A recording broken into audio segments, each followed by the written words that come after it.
The Addiction is a divisive movie. If you glance at some reviews, you'll see people praising it as an incendiary, independent film, a fierce movie, a cool movie, lavishing in vampirism, but with the trappings of something deeper as well. On the other hand, you can find reviews where people say it's pretentious, overrated, boring, trashy. It seems to be criticized both for being too pretentious and for not being sophisticated enough. Reviews like this make me excited to watch a movie because it's a chance to zero out all the scales and find out what's really going on. Right now, I'm going to tell you what's really going on and if this divisive movie is any good. Of course, beyond the reviews, there's a bunch of other reasons why you might want to watch The Addiction. It's a fairly well-known independent film from the legendary director Abel Ferrara. It stars Lily Taylor and has Christopher Walken in it, although he's only there for a scene or two. One of the producers of this film, this is a great piece of trivia, one of the producers of this film is none other than Antony Blinken, as in the current Secretary of State of the U.S. This was an independent production, small budget. It's filmed in black and white, shot on the streets of New York, shot in friends' apartments. Abel Ferrara is famous for his independent productions, making movies that could never be made in Hollywood, probably. This movie fits that description, and that's worth something. Abel Ferrara really fits into this image of a cult filmmaker. He has a very strong personality, a very strong chin, a very strong character, something that people can latch onto. I talked a little bit about this when I talked about Gaspar Noé, the kind of person who seems like he would make legit movies that cool people would like. Ferrara also has a reputation as a provocateur, a director who enjoys kicking hornets' nests, and to some, this might be the first thing they think of when they think of Ferrara. Like I said, some people might criticize this movie as being trashy. From the beginning, it's clear that the movie is going to have a style. It's going to have a vibe. The cinematography is punchy, dynamic. The opening credits are interesting music throughout. I don't know if you're going to find a lot of images in this movie that you wouldn't be able to find somewhere else, but your first impression is going to be that this feels like the real thing. This feels like a raw, independent street movie. Actually, the very first shots of this movie are still images. They're still images of some kind of a massacre. I think it might be the My Lai massacre or something like it, suggesting that in addition to the style, we have some kind of moral underpinnings or there's some sort of political salience to the film. This movie is about a philosophy PhD student at NYU named Kathleen, who essentially becomes a vampire. It turns out that these opening images are slides from one of her lectures. I saw a couple of reviews of this film suggesting that it's a movie for the philosophically inclined and that other people, the philosophically disinclined, might want to skip it. I actually think these reviews get it backwards. If you have any kind of background in academic philosophy, there are going to be a lot of stumbling blocks in this movie for you, because from the beginning, it does a ham-fisted job of showing us what that looks like. For instance, the movie makes a very common sort of layman's mistake of reducing all philosophy down to moral philosophy, right? It's tempting to think that philosophers are people who sit around thinking about what is right and what it means for something to be right. Kathy seems to spend most of her time transfixed by these heinous crimes of the past, trying to understand atrocities or something like that, trying to understand evil or something like that. Some questions that might be more at home in theology, a PhD possibly. Her PhD thesis is on some combination of the nature of evil and the meaning of philosophy. I don't want to go overboard here because there are people who focus on moral philosophy. That's a thing. And maybe Kathy is one of them. I should also say that it's not clear how seriously we're supposed to take any of the philosophizing in this film. We sit in on a few classes where the professor strings together the greatest hits of a very broad set of philosophers. This is not the kind of course that someone writing their PhD thesis would be taking. Maybe something you would do as a freshman, maybe, I guess. We also get some of Kathy's internal monologues in which she kind of writes her own thesis, pieces together her own philosophy. This is probably not what PhD theses are actually like. It's more likely that a student would be studying very specific concept and interpreting other people's work about it. Grad students don't really come up with their own philosophies, their own theories, their own moral frameworks. Not very common. Anyway, what I'm trying to say, rather than just complaining, is that it isn't clear if we should be taking these things at face value, if we should be taking them seriously. It's possible that all this stuff is in the movie to lampoon philosophy and the academy, rather than to give us an earnest blueprint for how we should pursue a good life. I'm not going to go on too much about the philosophy in the movie. I probably will, but I'll try not to. But what I'll say is that it's kind of hard to take it seriously. It's kind of hard to take it at face value. And if you have much background in real academic philosophy, some of this stuff might be like nails on a chalkboard to you, to be honest.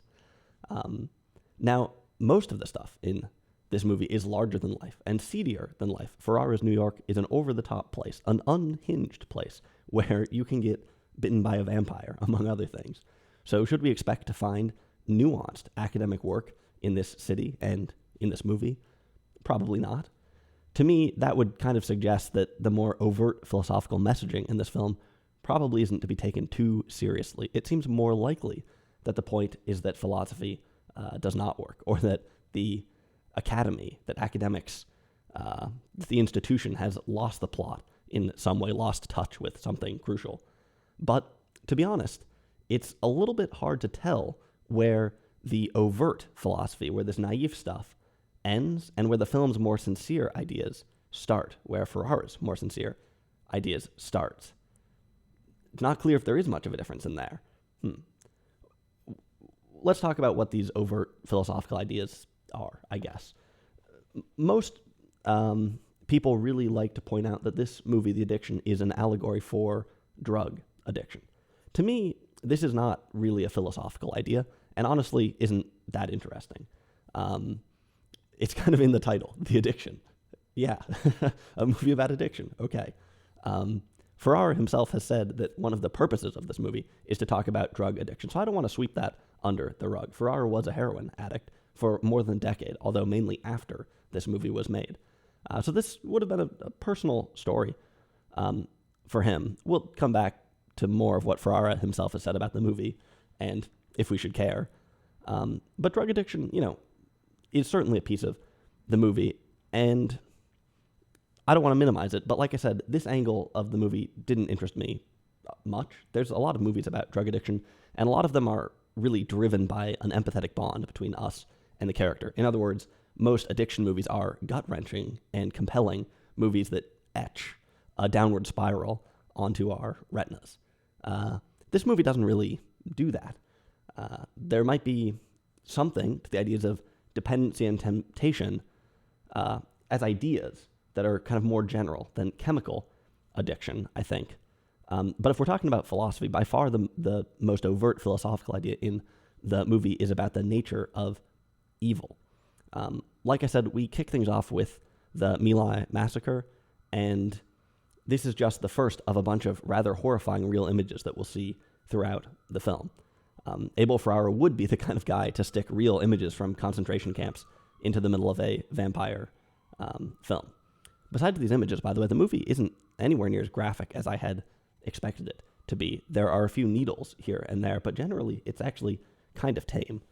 Anyway, Kathy ruminates on the nature of evil, the nature of email, there we go, evil throughout the film, concluding at one point that humans are simply addicted to it, that history is littered with atrocities, not because history repeats itself, but because humans have something baked deeply inside them, something evil. Now, debate about whether humans are inherently good or not is probably something you would cover in a freshman year class in undergrad. One of Kathy's big idea is that humans are inherently evil.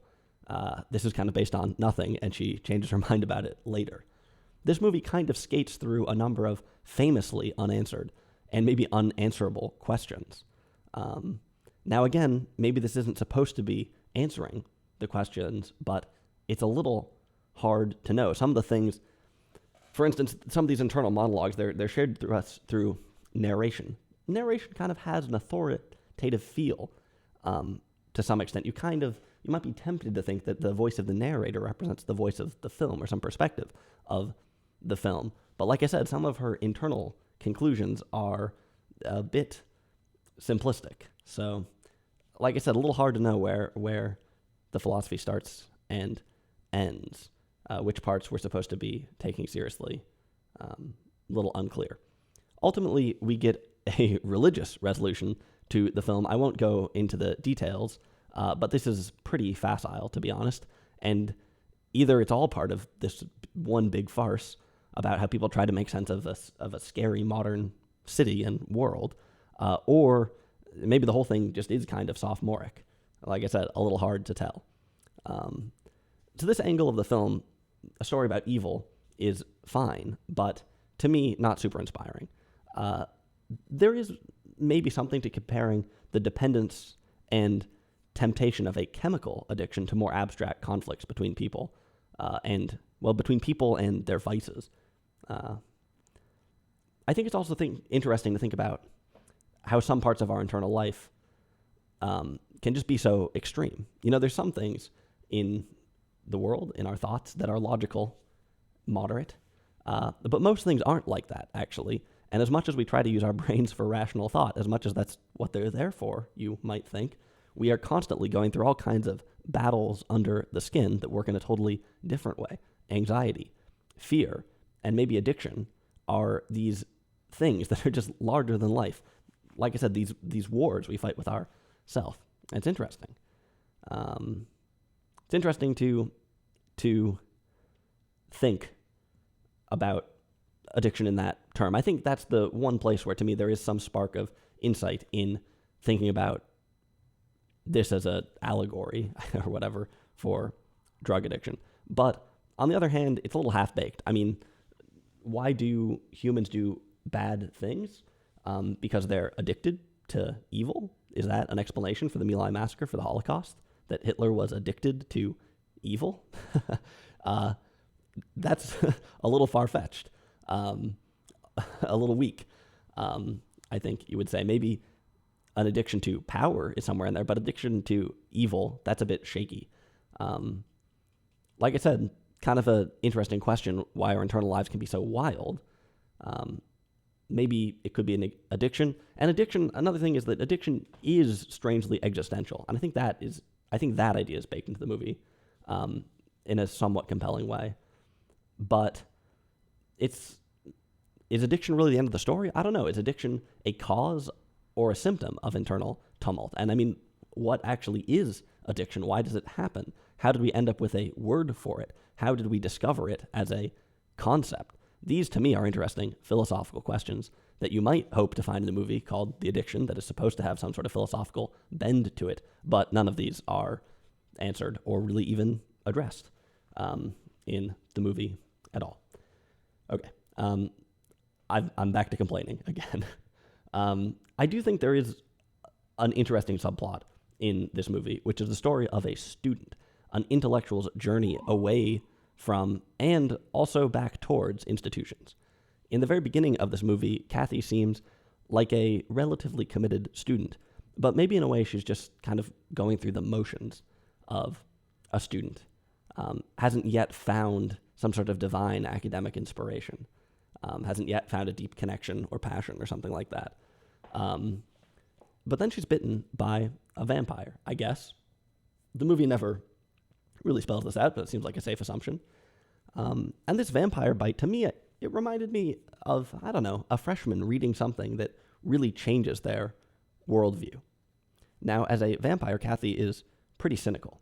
The way that she sees the mainstream world completely changes when she gets bit. She can't look at people the same way. I don't want to pin this movie down too much, but this is just something that resonated with me. Like I said, think about a freshman maybe learning about privilege, institutional biases. These were the kinds of things that were popular way back when I was a student. I think they still are. And I don't mean to sound cynical, but the point is that for some people, for a lot of people, these are eye-opening ideas that change the way they look at the world and also change the way that people look at their own life. So Kathy is bitten by this vampire and gains a new type of sight. It seems like it's some sort of power, this newfound knowledge. It can make you feel like a big man for a while, but at the same time, it's eating away at something because this knowledge maybe helps you discover something about yourself, right? Guilt comes along with this. Strength through guilt. A lot of guilt floating around on college campuses for one reason or another. That seems to be kind of an idea that's hinted at in this movie as well. It's interesting that for a lot of people, when you're really learning new things about the world, it can feel like there is a weight that you have to carry. And Kathy, for a while, is content to carry this weight. Or she feels like she has no other choice. Righteous suffering as a vampire, as an addict. This is the price for seeing the light. Because when you see the light, of course, maybe you catch yourself in the mirror or something like that. Of course, not if you're a vampire. But this kind of thing takes a toll on people. It can lead to intellectual extremism, can lead to recklessness, and we see that from Kathy. She's burning the candle at both ends, another image that might resonate with some students.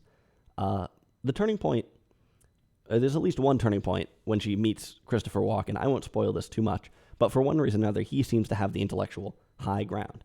I'm not sure I even can spoil this part because it's not clear exactly why he does, but that's what's sort of the tone that is set there.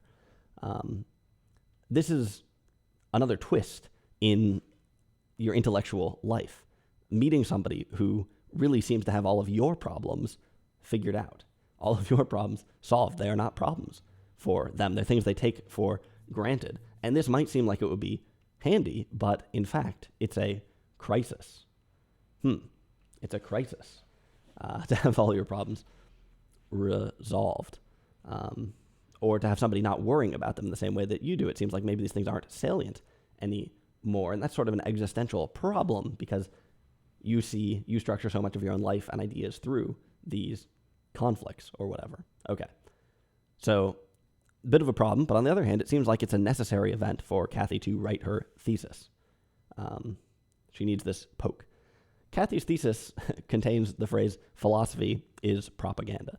This is not something you would include in a PhD thesis in real life, obviously. Not because it's negative, but because it's a huge claim that's also pretty dumb. I think what she's really saying is that philosophy is maybe a bit masturbatory, that it's semantics, that it's not truly grasping at the world. Instead, it's just sort of making up words and structures. And even worse than that, maybe it's even shaping the way that we perceive the world. Maybe it's obscuring our vision rather than heightening it. She says, what matters is essence through praxis. This is a really silly way of saying the thing is, and your impact on other egos. Essence through praxis and your impact on other egos. This is a really silly way. And like I said, hard to even know if this is supposed to be farce or not, but this is a pretty goofy way of saying that it's your actions that count. Okay. Anyway, this thesis, this idea of philosophy as maybe ungrounded, all semantics, not an original idea at all. Again, something you would expect a freshman in undergrad to say, something that has been in fact, it's sort of funny sometimes you meet people who might discount philosophy and have some argument about why philosophy is self-serving or, like I said, not truly grounded. Little do these people know that they are doing philosophy themselves when making that sort of argument. Anyway, this is, like I said, a ridiculous PhD thesis that, couldn't exist really, but I do think it fits nicely into this little storyline I'm building about a student's journey, which is often capped off by a student ready to graduate, filled to the brim with knowledge and thinking that maybe it's all useless. We stop by Kathy's graduation reception, and the atmosphere is weird. It reminds me a bit of my graduation, honestly, where I think a lot of people had awkward doubts about how they were going to go forward. Here we are at the coronation, at the culmination of everything, and yet we've maybe just gained enough wisdom to know that everything we were committed to is perhaps a bit shaky and tenuous. like I said, at my graduation, lots of people with some doubts about how they were going to go forward. I mean, obviously I knew that I was going to start this channel and everything would be great.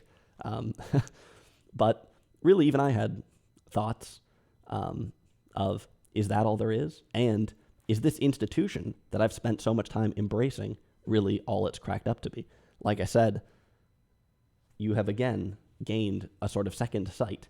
You've gained a new perspective, and it's telling you to think twice about your education itself. Kind of interesting. So it can be sort of this weird thing, and this is picked up in the movie to some extent. And maybe there's also a thought somewhere in the back of your mind that actually you should just burn down the whole campus. Eventually, you will probably find yourself embracing a new institution called adulthood. And for some reason, this time it's going to seem virtuous to conform rather than despicable, as it might have earlier. I think maybe that's a way of reading the ending of this movie rather than being an overt religious experience, being more a story about an inevitable conformance to some sort of mainstream. Anyway, it's definitely possible that I'm rewriting this movie just to fit an experience that I went through not too long ago. But I think that some of these ideas are really there. And even if they aren't, it's worth something for movies to be sort of symbolically and metaphorically rich enough for us to be able to think about them in our own terms and be able to connect them to our own lives. Even if we might come up with a lot of different answers here, it's food for thought. So there's something to that. To me, these angles on it, this stuff about the student, these escape and return to institutions, this is a lot more interesting than the stuff about evil, and certainly a lot more interesting than the stuff about addiction. Okay, I want to talk a little bit about the anxious undercurrents of this movie. This is one of those things they say in Film Studies 101, that horror movies reflect some kind of anxiety floating through society. And sometimes this is a little facile, but sometimes it's useful to think about this. And maybe here it can help us answer some questions about what this movie is really saying, if anything, or maybe just kind of give us a context or a certain shade, help us understand the tone of the film, which is a little bit quirky. Like I said, Abel Ferrara gives us a really seedy city. The movie lavishes in seediness, seemingly embracing it as a core feeling and logic. There's, this seems to be connected to some more deeper anxieties or uncertainty about the cities, like things relating to urban poverty or racial uncertainty, or maybe some panic about AIDS, some panic about lesbianism. A lot of ideas of social and moral decay. Again, questions of institutions coming and going. This feels like a story, like a eulogy for a city in some ways. Like it's a dystopian movie in some ways. It's set in the present day in 1995, but it feels like it's set in a dystopian future or something like that. Maybe that's part of the idea. So is this Abel Ferrara coming up to us like a crazy man on the subway and saying that everything is wrong in America these days, that everything is broken? Or is it supposed to be the opposite, that he's trying to deflate these anxieties by making them so extreme? Again, it's kind of hard to know. And it's not the first time I've said that I'm not really sure what the movie is getting at. But that isn't necessarily a flaw. At the very least, it's taking us to a neighborhood. It brings up certain ideas. It provokes certain questions. And maybe part of the point is that it's ambiguous, that cities are simultaneously big, frightening, and scary, and that also that's kind of a farce, and they aren't any of those things. I don't know. One of the things that a lot of cult movies have in common is that they are hard to put into a bucket, hard to classify. They're unstable. They're not didactic. So when I wonder if this movie might have a bit more fundamental clarity, maybe that would take away some of the magic of what is a very open and flexible movie, a movie that is unlikely to be co-opted or pinned down, I guess. Or, on the other hand, maybe it is just a vague and muddled movie. Returning to our first question, is this a cool and edgy independent movie with some philosophical depth? Or is it a pretentious, sophomoric, naive movie that is trying for something pretty grand but not really coming close? By the way, you can see now why there are some people who say that this movie is too pretentious and some people who say that it's not sophisticated enough. All these complaints about philosophy that I've gone on and on about kind of speak to how both of those perspectives, you could come away with either one of those perspectives or both. So which is it? Good? Bad? Well, honestly, I can see both sides of this one, and it's possible that it's all of the above. One final twist is that you might be tempted to watch some interviews with Ferrara to figure out what to make of the movie. That's what I did when I was thinking about this review, and honestly, it skewed me much more to one side of things, and not the good side. Ferrara seems wholeheartedly to embrace most of the things that earlier on I said were naive and complained about. There's a pretty cool video of him overseeing some of the editing of the film in 1995 or so in New York. And yeah, I mean, the guy seems like a really interesting, really cool guy, a character, a big personality. You can kind of understand how he could get a movie made. You know what I mean? Why people would listen to this guy. But on the other hand, he kind of seems pretty scatterbrained and all over the place. And he keeps saying things like, yeah, that's Nietzsche. Boom. What a great line. You know, referencing all these things in the movie that I was complaining about earlier. He seems to be really psyched up about them and bought into them. Maybe we shouldn't take this too seriously, but that's what it seems like. Ferrara seems like an iconoclast, a guy with great instincts who can smell out interesting things, much in the way that conspiracists can sense certain tensions in society. But I'm not sure that Ferrara would be the guy that I'd want to think through the questions that he poses. I'm not sure he'd be the guy that I go to for the answers. Now, if you've seen much of this channel, you might have realized that I'm really entranced by the idea of the director as a wise man or a wise woman. I'd accept that as well. Abel Ferrara is not that. And I don't think that this is a wise movie, but that doesn't mean that it's bad. And in describing the addiction and in describing Abel Ferrara, a movie and a director that are in some ways deeply similar, I find myself reaching past the words good and bad for something else, something more like legendary, that gets at how salient and unique and provocative this stuff is. So that probably doesn't clear things up at all, but those are my thoughts. If you want just my honest personal opinion, I think that the rating on IMDb of 6.6, this movie has about 10,000 votes on IMDb, by the way, which is a lot. So a lot for this sort of thing, more widely seen than I think maybe it needs to be. That rating of 6.6, I think is, for me, seems fair. But this is certainly an interesting movie. If you like movies, it's worth checking it out. Yeah, it's another interesting stop on the journey, without a doubt.